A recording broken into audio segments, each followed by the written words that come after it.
What's up, y'all? I'm sorry I missed yesterday upload.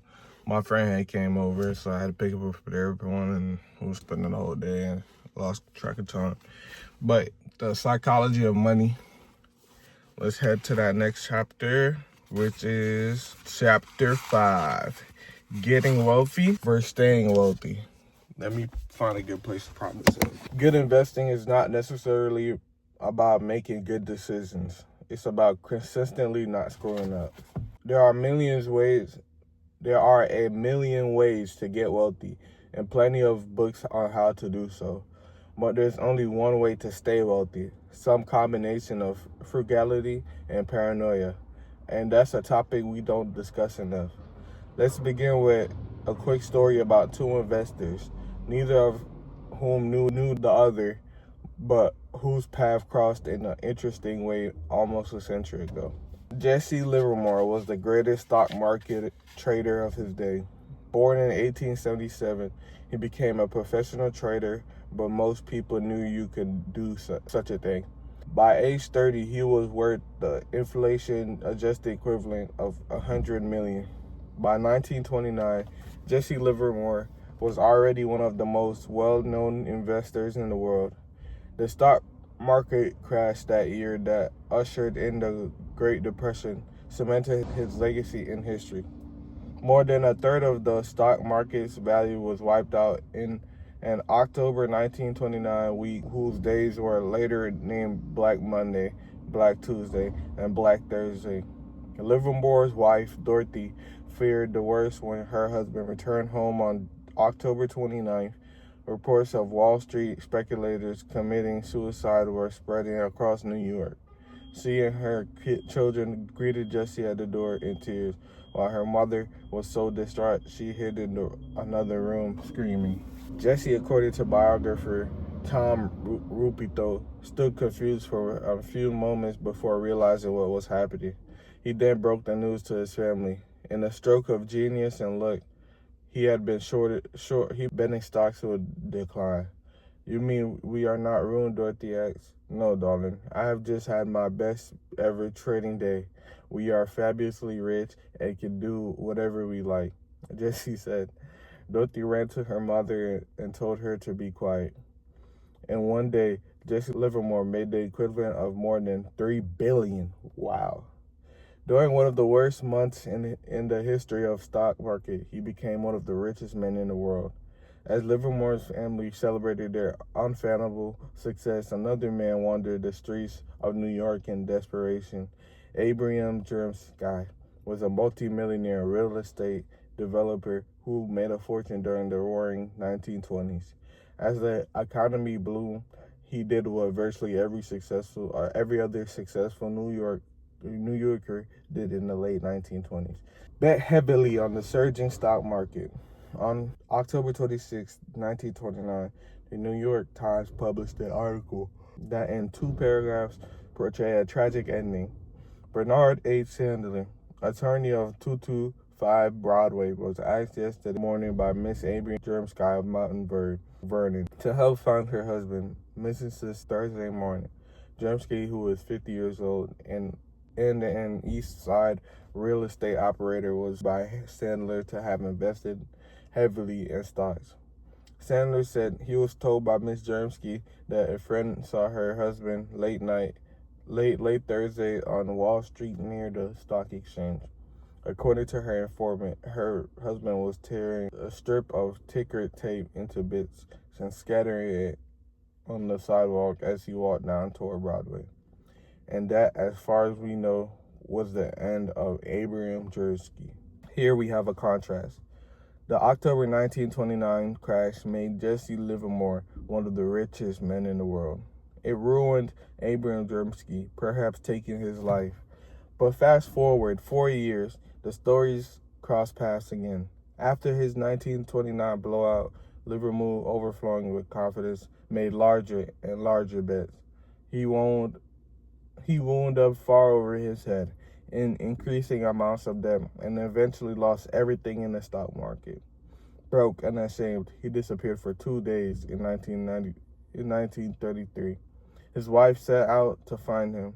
Jesse L. Livermore, the stock market operator of 1100 Park Avenue missing and has not been seen since 3 p.m. yesterday, the New York Times wrote in 1933. He returned, but his path was set. Livermore eventually took his own life. The timing was different, but Jermsky and Livermore shared a character trait. They were both very good at getting wealthy and equally bad at staying wealthy. Even if wealthy is not a word you'd apply to yourself, the lessons from the observation apply to everyone at all income levels. Getting money is one thing, keeping it is another. If I had to summarize money success in a single word, it would be survival. As we'll see in Chapter 6, 40% of companies successful enough to become publicly traded lost efficiently all of their value over time. The Forbes 400 list of richest Americans has, on average, roughly 20% turnover per decade for causes that don't have to do with death or transferring money to another family.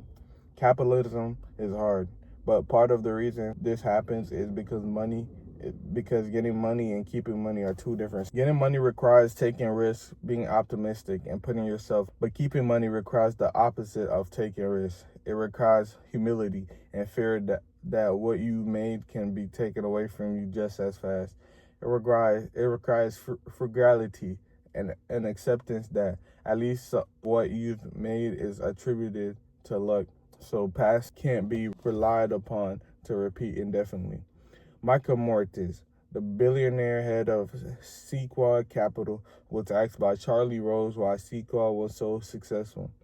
Mortis mentioned longevity, noting that some VC firms succeeded for 5 or 10 years, but Sequoia has prospered for 4 decades. Rose asked why that was.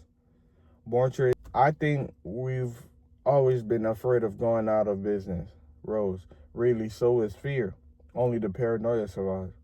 Mortis, there's a lot of truth to that. We assume that tomorrow won't be like yesterday. We can't afford to rest on our laurels. We can't be complacent. We can't assume that success translates into tomorrow's good fortune. Here again, survival, not growth or brains or insight. The ability to stick around for a long time without wiping out or being forced to give up. It is what makes the biggest difference. This should be the cornerstone of your strategy, whether it's in investing or your career or a business you own. There are 2 reasons why a survival mentality is so key with money. One is the obvious. Few gains are so great that they're worth wiping yourselves out over. The other, as we saw in Chapter 4, the counterintuitive math of compounding. Compounding only works if you can give an asset years and years to grow. It's like planting oak trees. A year of growth will never show much progress. 10 years can make a meaningful difference, and 50 years can create something absolutely extraordinary. But getting and keeping that extraordinary growth requires surviving all the unpredictable ups and downs that everyone inevitably experiences over time. We can spend years trying to figure out how Buffett achieved his investment returns, how he found the best companies, the cheapest stocks, and the best managers. That's hard. Less hard, but equally important, pointing out what he didn't do. He didn't get carried away with debt. He didn't panic and sell during the 14 recessions he lived through. He didn't sully his business reputation. He didn't attach himself to one strategy, one worldview, one passing trend. He didn't rely on others' money. Managing investments through a public company meant investors couldn't withdraw their capital. He didn't burn himself out and quit or retire. He survived. Survival gave him longevity, and longevity investing consistently from age 10, at least age 89, is what made compounding work wonders. That single point is what matters most when describing his success. To show you what I mean, you have to hear the story of Rick Gruen. You've likely heard of the investing duo Munger, but 40 years ago, there was a third member of the group, Rick Gruen. Warren, Charlie, and Rick made investments together and interviewed business managers together. Then Rick kind of disappeared, at least relative to Buffett and Munger's success. Investor Manish Pillai once asked Buffett what happened to Rick, and Manish recalled, Warren said, Charlie and I always knew that we would become incredibly wealthy. We were not in a hurry to get wealthy. We knew it would happen. Rick was just as smart as us, but he was in a hurry. What happened was that in the 1973-1974 downturn, Rick was levered with margin loans, and the stock market went down almost in those 2 years, so he got margin calls. He sold his Bearside stock to Warren, and Warren actually said, I bought Rick's Bearside stock at peace.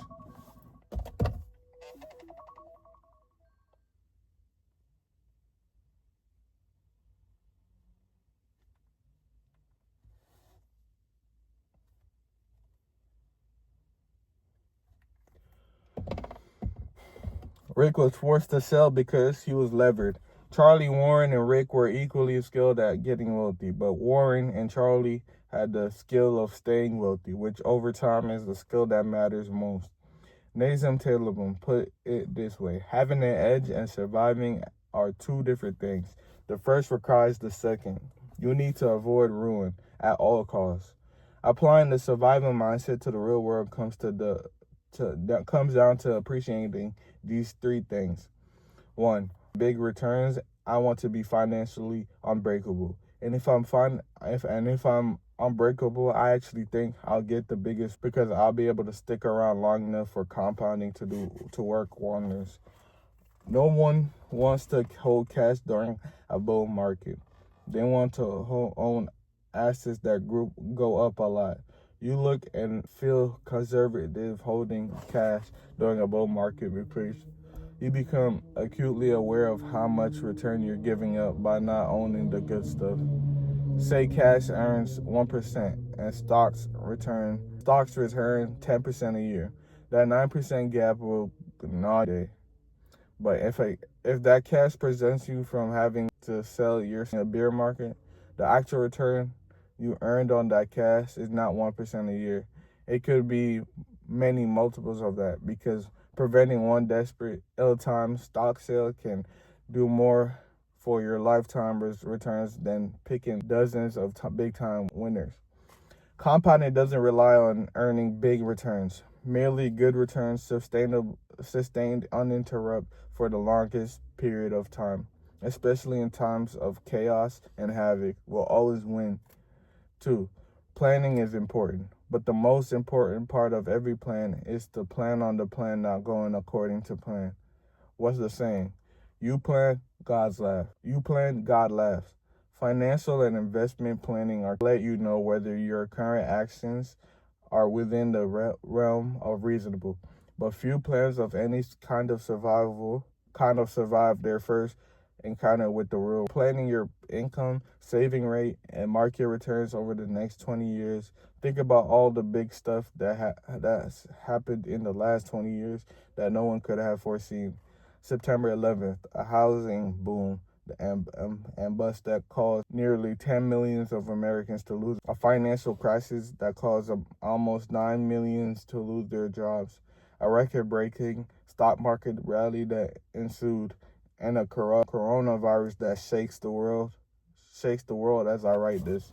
Plan is they can survive reality. And a future filled with unknown is everyone's reality. A good plan doesn't pretend this weren't true. It embraces it and emphasizes room for error.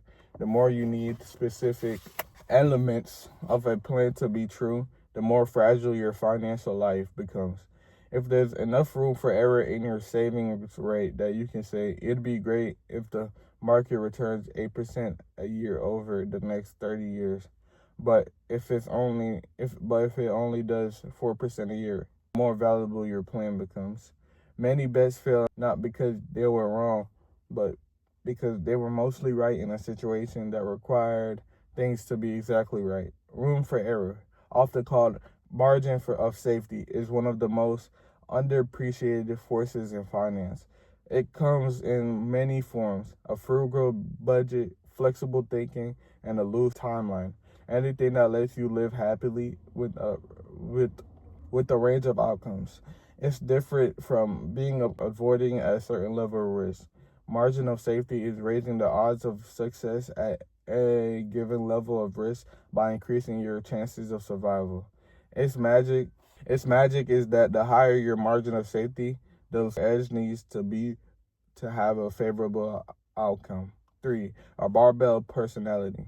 Optimistic about the future, but paranoid about what will prevent you from getting to the future is vital. Optimism is usually defined as a belief that that's incomplete. Sensible optimism is a belief that the odds are in your favor, and over time things will balance out to a good outcome, even if what happens is between its misery. And in fact, it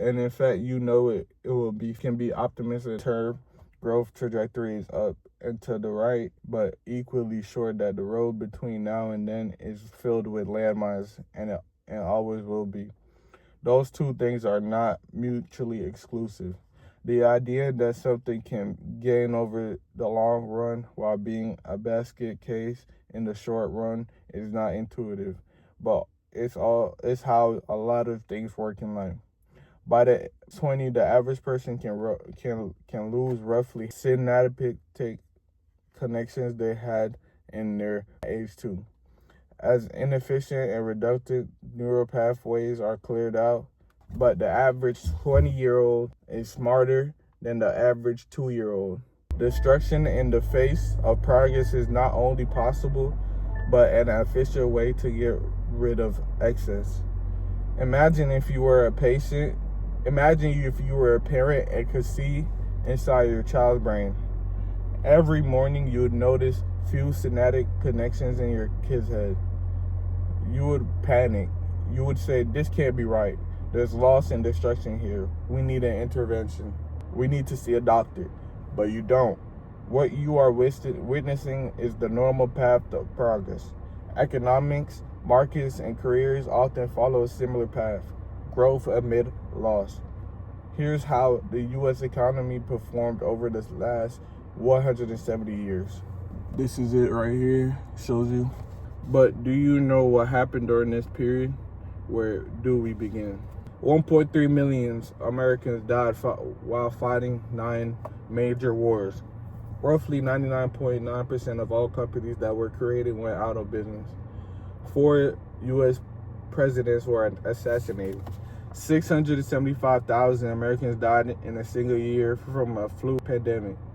30 separate natural disasters killed at least 400 Americans each.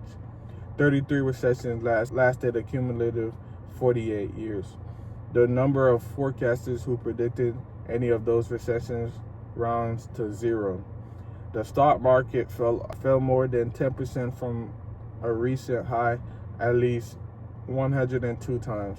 Stocks lost a third of their value at least 12 times.